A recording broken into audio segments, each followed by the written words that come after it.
जम्मू का भी नीतीश रुख कर लेते हैं। अजय बाचलू हमारे साथ बने हुए हैं। अजय, जम्मू में अब किस तरीके से जो क्रम है सूतक काल का और ग्रहण काल का उसको आगे बढ़ाया जा रहा है, वहां पर क्या विधि विधान है?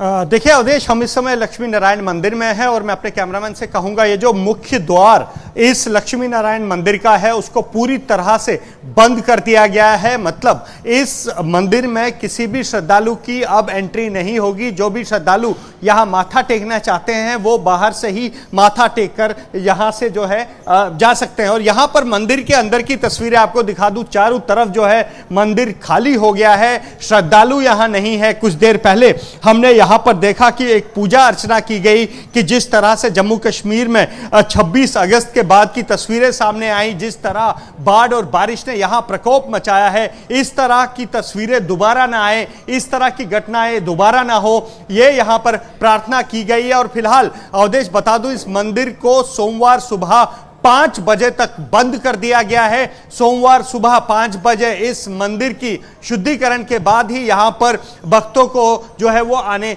दिया जाएगा। इस मंदिर के ट्रस्टी हमारे साथ है। सर, अभी हमने थोड़ी देर पहले देखा आपने पूजा अर्चना की, प्रार्थना की, क्या कुछ मांगा आपने भगवान से?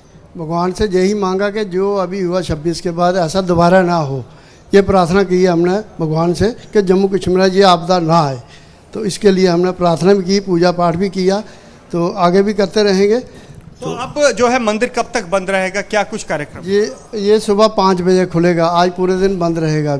अभी सूतक लग चुका है, तो सुबह 5 बजे गंगा जल से स्नान करवा के उसके बाद मंदिर खुलेगा। बिल्कुल, यानी कि सारी बता दूं जम्मू के हर मंदिर की तस्वीर जी एक जैसी तस्वीरें हैं। पंडित प्रकाश जोशी जी, जम्मू के हर मंदिर की लखनऊ में नीतीश बात कर रहे थे कि और कुछ वहां भक्त भी बात कर रहे थे कि चंद्रमा इस वक्त संकट में है और आकाश में जो चंद्रमा के सामने संकट है उससे हम मुक्ति दिलाएंगे। लेकिन आकाश का संकट बीते 3-4 महीने से भारत में बहुत देखने को मिल रहा है। एक बड़ी विमान दुर्घटना हुई, बार बार विमान में खराबी की बातें सामने आ रही हैं, इमरजेंसी लैंडिंग हो रही है जगह जगह। ये बताइए कि विमान सेवा के लिए ये जो ग्रहण काल है ये कैसा रहेगा, इसको लेकर क्या प्रेडिक्शन है आपका? देखिए, इसके बारे में मैं बता दूं कि चंद्र राहु के साथ होते हैं तो चंद्रदेव संकट में ही हैं। पुराणिक हमारे ग्रंथों के अंदर इसके बारे में संकेत मिलता है। तो चंद्रमा क्योंकि मन का कारक भी होता है, चंद्रमा जल का कारक भी होता है, इसलिए इतनी बाढ़ें भी आ रही है, आप देख रहे हैं। और कहीं ना कहीं चंद्रमा स्त्री का कारक भी होता है, चंद्रमा शांति का कारक भी होता है। आप देख रहे हैं कि अशांतियाँ बहुत ज़्यादा होती है, राजनेताओं में अशांतियाँ हैं, इंटरनेशनल लेवल पे अशांतियाँ हैं। तो अशांतियाँ इसलिए हो रही है क्योंकि इस वक्त चंद्रमा पीड़ित है और ये चीज़ें बढ़ सकती है, उसके बारे में बात करें।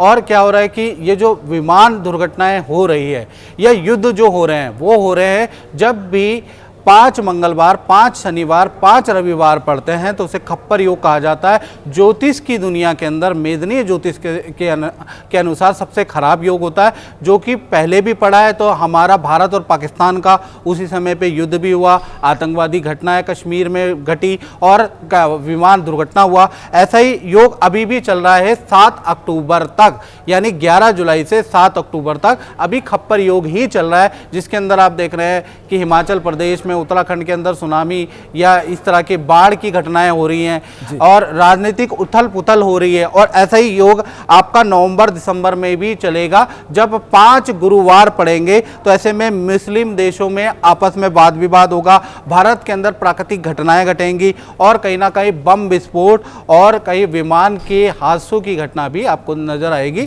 मतलब उसके योग बनते हैं। मेदनी ज्योतिष में इसके बारे में चर्चा की गई है, यानी कि आकाश बहुत सुरक्षित नहीं। तोषका जी, आप क्षेत्रों की बात कर रही थी तो क्षेत्र बताइए कहाँ खतरा है।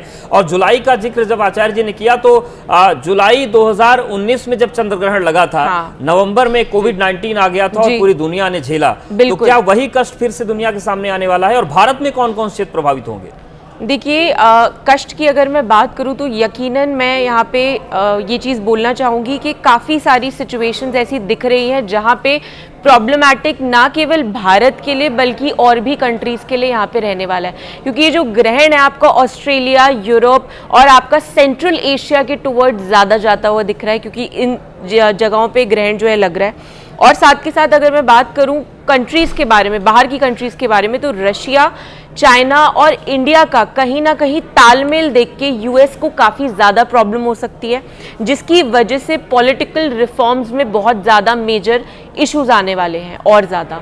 और अगर बात करें ईरान की, तो ईरान जो है अपने वेपन्स, अपनी चीज़ों को और भी ज़्यादा लोड कर रहा है यहाँ पे, और आने वाले समय पे ईरान जो है कोई सरप्राइजिंग फैक्टर, कोई एलिमेंट लेकर आने वाला है इन टर्म्स ऑफ वेपन या मिसाइल में, जिसकी वजह से इजराइल को काफ़ी नुकसान भी होगा और इजराइल जो है टेंशन में आता हुआ नजर आ रहा है। अब बात कर लेते हैं भारत के बारे में। तो अगर रीजन्स के बारे में बात करें तो वेस्ट बंगाल के लिए इस समय पे सबसे ज्यादा खतरनाक है। फ्लड, साइक्लोन्स, अर्थक्वेक तो आएंगे, पॉलिटिकल शिफ्ट, पॉलिटिकल चेंज होता हुआ नजर आ रहा है। मुझे ये भी दिख रहा है कि वेस्ट बंगाल में बाहर की तरफ से, यानी हमारे नेबर कंट्री से लोग आते हुए भी दिक्कत का कारण यहाँ पे बढ़ रहे हैं। उड़ीसा के लिए भी ये बिल्कुल भी अच्छा नहीं है।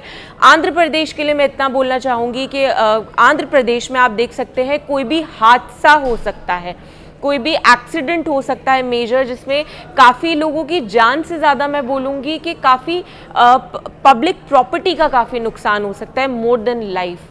और साथ के साथ एक चीज़ मैं ऐड ऑन करना चाहूँगी, जितने भी जगहों पे जेएनके के लिए बिल्कुल भी अच्छा नहीं है, और भी ज़्यादा खतरा जो है जेएनके पे मंडराता हुआ मुझे नज़र आ रहा है। साथ के साथ एक चीज़ बोल के यहाँ पे मैं कंक्लूड करूँगी कि आप देखेंगे कि फ्लड, साइक्लोन्स, अर्थक्वेक तो आएंगे, पर उसके साथ साथ जो है ना पॉलिटिकल शिफ्ट, पॉलिटिकल रिफॉर्म्स में चेंज आता हुआ मेजर दिख रहा है।